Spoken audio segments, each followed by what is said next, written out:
সেই যে খেয়ে দিয়ে দুপুরবেলা ঘরে ঢুকলি, আর তো এলি না আমার কাছে। ঘুমোচ্ছিলি বুঝি? ঠাকুমা একগাল হেসে জিজ্ঞেস করলো তিতলিকে। ইবুক পড়ছিলাম ঠাম্মা, ঘুমোইনি। কি বুক পড়ছিলি? ইবুক ঠাম্মা, ইবুক। ইবুক শোনোনি? না রে মেয়ে, তোদের মুখে ফি বুক শুনেছি, কপি বুক শুনেছি, কিন্তু ইবুক তো শুনিনি। সেটা কেমন বই রে? অনেক মোটা বুঝি? তাই সারা দুপুর ধরে পড়ছিলি? ঠাকুমার অনেক প্রশ্ন। তুমি না ঠাম্মা, ইবুক আবার মোটা সরু কি? ওটা তো আর আমাদের কাগজের বইয়ের মতো না। তিতলি বোঝাবার চেষ্টা করে। বই অথচ কাগজে ছাপা নয়? তাহলে কিসে ছাপা? এই যে বললি সারা দুপুর পড়ছিলি, সেটা কি করে? ও ঠাম্মা, ওটা কম্পিউটারে থাকে, হাতে নেওয়া যায় না। কম্পিউটার খুলে তার সামনে বসে পড়তে হয়।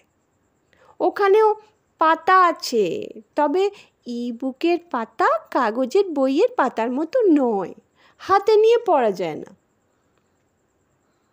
তিতলির ঠাকুমা অনেকক্ষণ চুপ করে থেকে বলল, হ্যাঁ রে, ওই ইবুকে সব রকম গল্প পাওয়া যায়?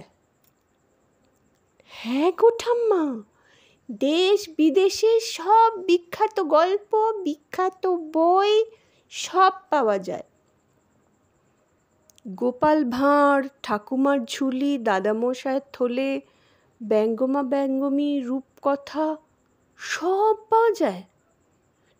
ঠাকুমার বিস্মিত প্রশ্ন নাতনির কাছে।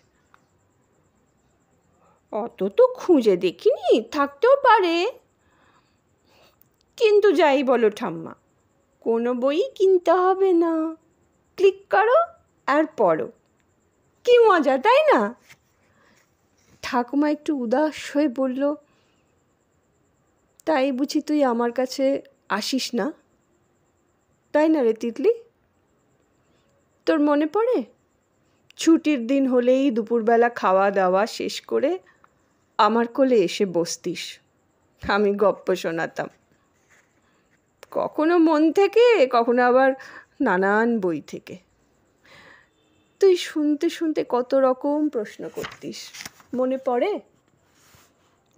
হ্যাঁ ঠাম্মা, কতদিন গল্প শোনাওনি, আজকে বলো। ঠাকুমার কোল ঘেঁষে তিতলি এসে বসে। যা, তোর ইবুকটা নিয়ে আয়, শোনাই গল্প। ঠাকুমা হেসে বলে। যা, তাই আবার হয় নাকি? ওটা তো কম্পিউটার, ওটা হাতে নিয়ে আমাকে কোলে নিয়ে বসে গল্প বলবে। কি করে বলবে? ওটা তো বই নয়। তিতলিকে কোলে টেনে ঠাকুমা শুরু করলো গল্প।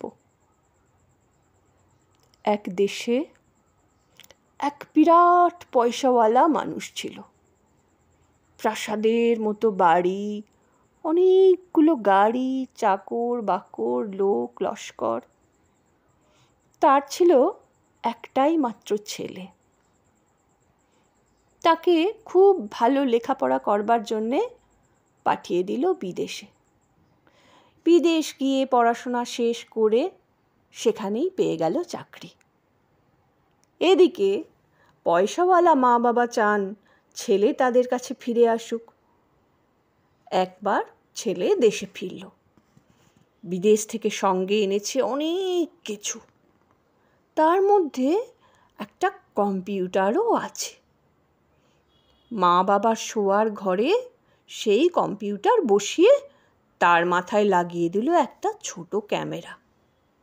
তারপর মা বাবাকে শিখিয়ে দিল কিভাবে চালাতে হয়, দেখতে হয়, বন্ধ করতে হয়।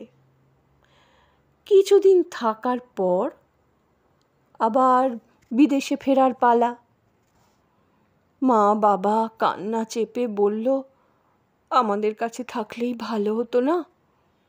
ছেলে বলল, থাকবো। আর তাই ওই ক্যামেরাটা লাগিয়ে দিলাম কম্পিউটারের মাথায়। যখন খুশি ইমেল করো, আর রোজ তোমরা ক্যামেরার সামনে বসে আমার সঙ্গে কথা বলো। তোমরা আমার মা বাবা, আর আমি তোমাদের ছেলে। ঘরেই তো রইলাম, ঠিক না মা? গল্পটা শেষ করে সবার অজান্তে চোখের জল মুছল ঠাকুমা।